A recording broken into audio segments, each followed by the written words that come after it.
What's up, guys? I'm not totally sure how to start this video off. I haven't done a whole lot of videos where I'm speaking. I've done a couple in the past, but for the most part, I'm a little, I don't know, dumb, I guess, on when I'm talking on the camera. I'm not really sure where to look. Can't really remember what I want to say, so I tend to be kind of goofy on these. But with the way that YouTube channels are going, you know, I think that there's a lot more storytelling going on now than just, you know, I mean, like 10 years ago, we would watch 20-second clips of people being goofy, or, you know, in the case of my channel, just like a pass inside the car, and most of those videos were all taken for my self-education. I would use that as data logging, since I didn't have any logging capabilities, either through a standalone logger like a race pack, or like now I've got a Holly EFI in the car, and so I do all of my logging through that. So, you know, like, that's really where a lot of those videos stemmed from, and a few of them are kind of interesting, so people watched them. So if you're familiar with the car and you're familiar with kind of what I do, then you've probably seen a handful of the videos, and again, mostly it's like a pass here, a pass there, or maybe it'll be like a 3-minute compilation of you know, different passes and slow-mo launches and stuff like that. And again, it's really more for data analysis than for entertainment, but I'm glad that people get a kick out of it. So like the one where my two-step didn't work and I just, you know, put it to the wood and it was a 7,800 RPM launch, and I'll figure out how to put a link to that video somewhere. Yeah, so not sure how to do that, but I'll figure that out. I'll put it in the description, worst case. But it got a bunch of views and a lot of people liked it, and so that's kind of, I guess, how my channel and viewership started. So kind of, you know, fast forward to where we are now, and the way that you know, entertainment is, and everything is very on demand, and so there's a lot of YouTube content now that there wasn't even, you know, 2 years ago or 3 years ago. So I'm gonna try a couple of videos and see how it goes, and if it sucks a lot, let me know in the comments below. If you like it, then let me know that too. So I do keep up with a handful of YouTubers. Some of my favorites would be like Vice Grip Garage. I do watch a good bit of Cleves McFarlane. I recently started watching some of Taylor Ray's stuff. I think that I really like his style. You know, so you might see some of that like influence come out in my, you know, just the way that I do things, because those are the ones that I watch and I like, and if my style ends up kind of mimicking some of that, then that's why. So at any rate, you can probably tell that I am in my pickup truck. I'm actually sitting in a rest area in Ohio, and if you look close behind me, you can see that I am towing the box. I've got the SpeedMullet in the trailer, and we're actually headed to Cincinnati, to Edgewater Edgewater Raceway Park, Edgewater Motorsport, I can't remember. And so that's where we're headed. Jason Terrell and the guys at Tin Soldier put on this event. I don't know, I guess it's once every, I think this year it's been once every 6 or 8 weeks, called Cincy Street Nights. They have a, well, shoot, it's got all kinds of classes.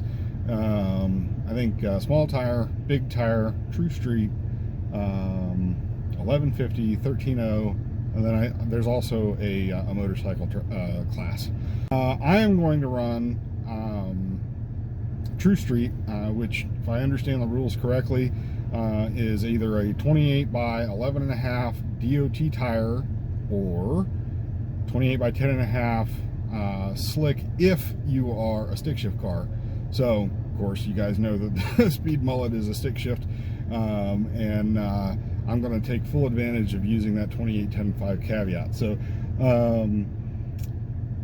and let's see, I think the original rules were that you would have to, of course, it's got to have an alternator and a radiator, and the idea was that you drive it to and from the track, or to and from, like, on track, not to the track. You can trailer it to the track. But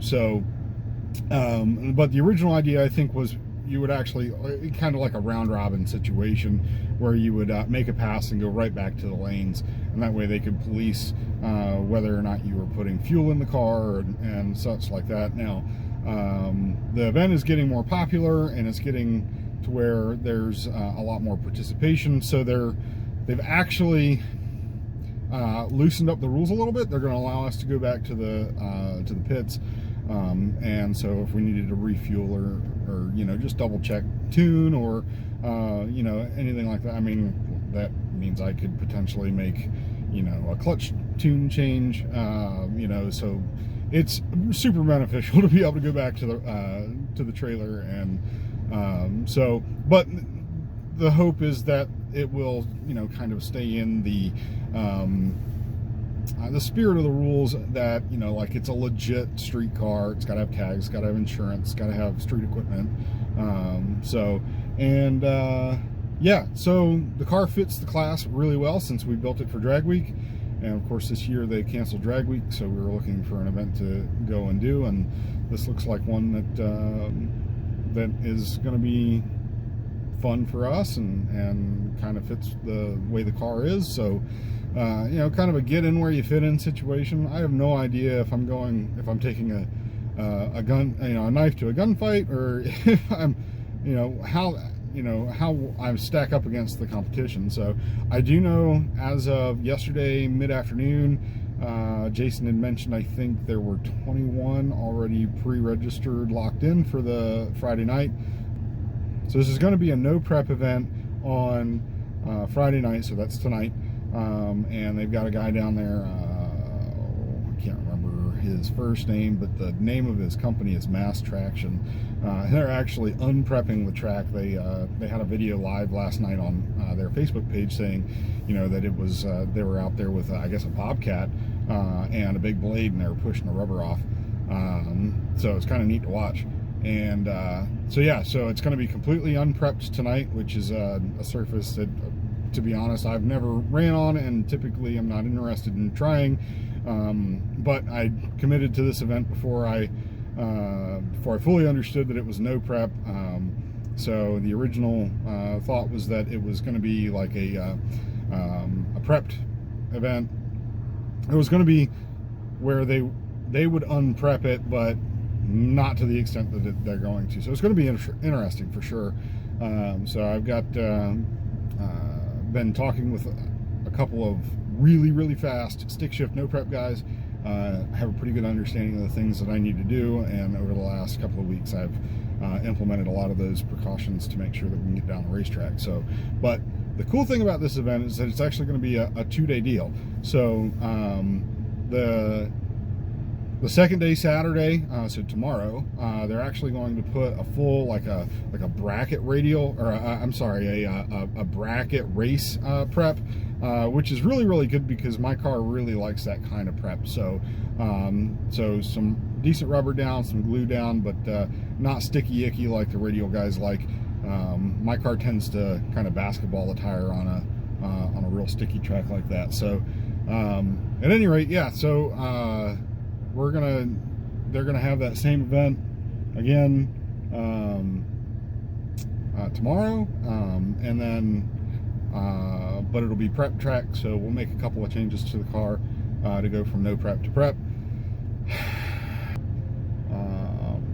Well, there's 3 Walter Racecraft cars going to be there, so that's myself, my cousin Chucky in the Dirty Bird, and then Jason Upchurch in Jezebel, the 3rd gen, which is a 92 Camaro RS, and it's really set up for SCCA autocross and short circuit road course. But I got a set of wheels and tires for him, and we're going to stick him out there on drag strip and see what it'll do. So the Dirty Bird will be in 1150, and we're going to put Jezebel in 13.0. So it's going to be a lot of fun, and there's a handful of other Mullet Militia guys coming as well. So it's going to be a really fun weekend. I'm so excited about this race that I left last night, stopped in Morgantown, West Virginia, at a hotel there, and my intention was to sleep there till 7:30, 8 o'clock, get up and mosey on out, and still have plenty of time to get there before 3 when the gates open. At 4:03 I woke up wide awake, and I was like, it's time to go. So and hopped in the truck and had to go find some fuel, because no fuel stations were open at 5:45 this morning when I finally got around to getting out of the parking lot. And so I'm like really ahead of schedule, so kind of burning some time here, but let me show you guys something. Let's see here. I don't know if I can turn this around or not. Okay, I'll have to make another video. So if you're not really familiar with my setup, this is a 24-foot enclosed trailer, which I got from a buddy of mine at Transmission Specialties up in Philly. It was last year, and this thing really does really well, and he got me a killer deal on it. So I'll kind of walk around here a little bit. So, and I towed this thing with a half-ton pickup. It's a 2000 model Silverado, 2-wheel drive. It's got a 5.3 and a 4L60E, which I've been giving major praise to over the last 24 hours, because I don't want it to leave me anywhere between where I am and where I need to be. So but the old truck's got 257,000 miles on it as of this morning. Kind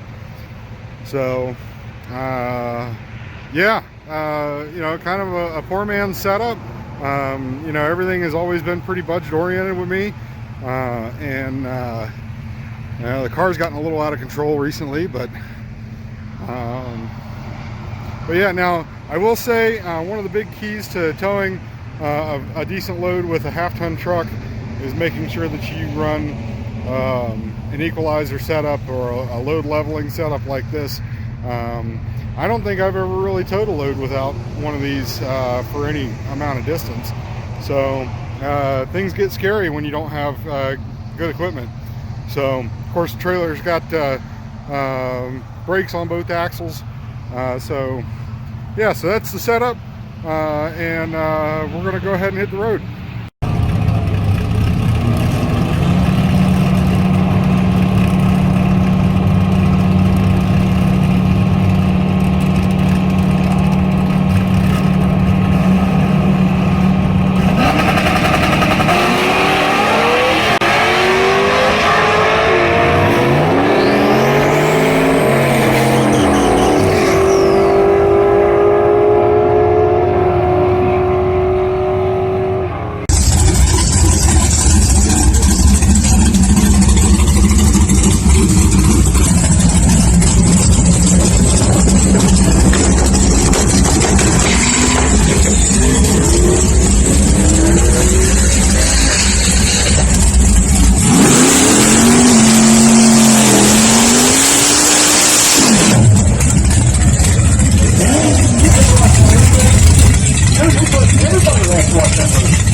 from Maryland, that good-looking, wheel-standing, third-gen, gear-banging, just badass piece.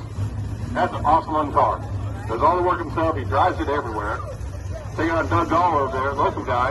Mr. I jump cars into ponds. I've seen him do it. He's crazy. Good guy. So, luxury Cadillac with air and everything, taking on the third gen. 5-speed man pedal.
So I'm back here at the shop.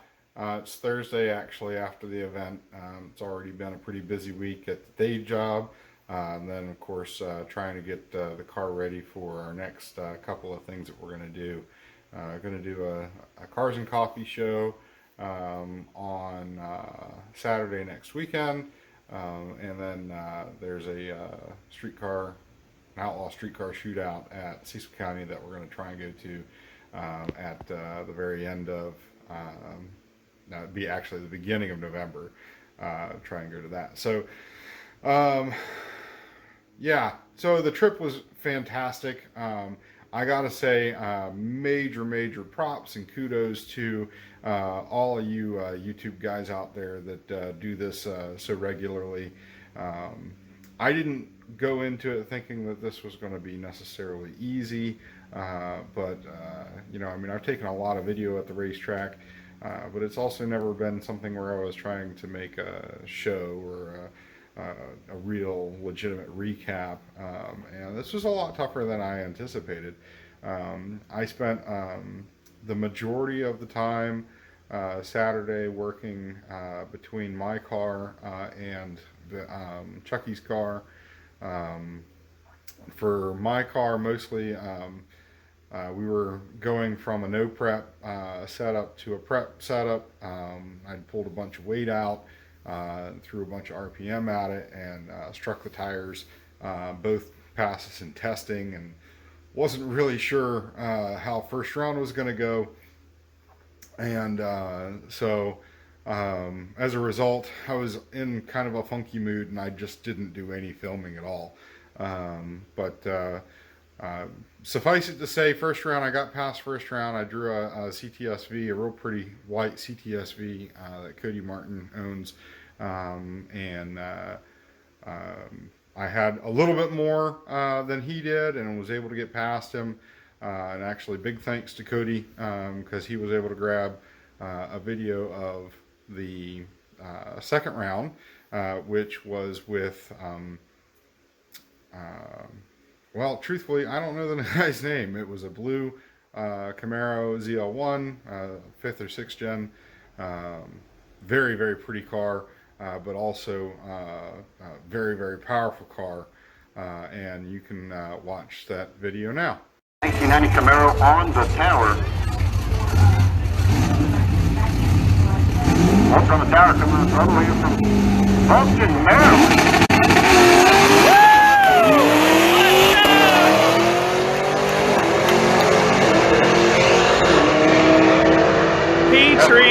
So, as you can see Cody's expression on the video, I was able to tree the Camaro ZL1 pretty good, and was way out in front of him. And the guy had a ton of mile per hour, and he was hunting me down.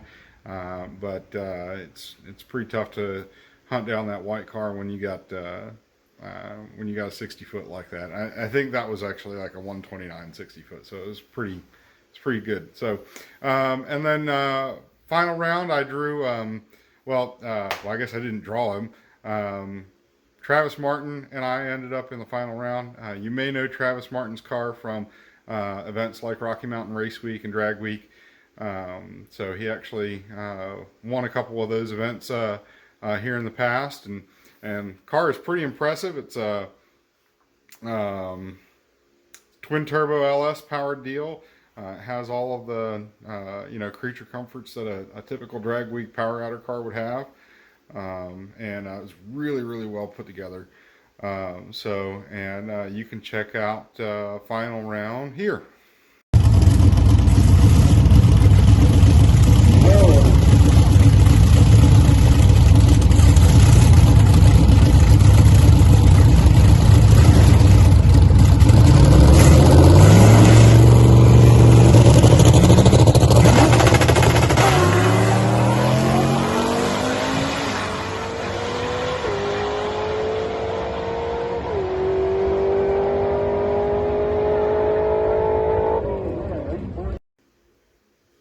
And there you have it. I mean, I laid everything out on the line for him. It was, I knew exactly what I was getting myself into with that final round. And Travis got a serious piece. So I laid it on him on the tree and was in front of him for about the first 150 feet. And by the 3:30 marker, he had driven out of my life. So that car was over a second faster than mine. Yeah, all in all, I would say Cincy Street Nights was a fantastic event. Jason Terrell and Brad Schnieders really put on a serious event, and I would love to say that we're going to try and go again. However, with it being a 1,200 mile round trip, and I got young babies, and I just don't see it being something that we're going to try and go to again, at least not for a little while. But if that changes, we're definitely going to try and do it again. So but yeah, for now, that's all I have for this video. I surely appreciate you checking it out. If you'll hit subscribe and the bell, then you'll be able to know when we're going to do more videos. And keep up with the old SpeedMullet. So thanks again, and we'll talk to you later.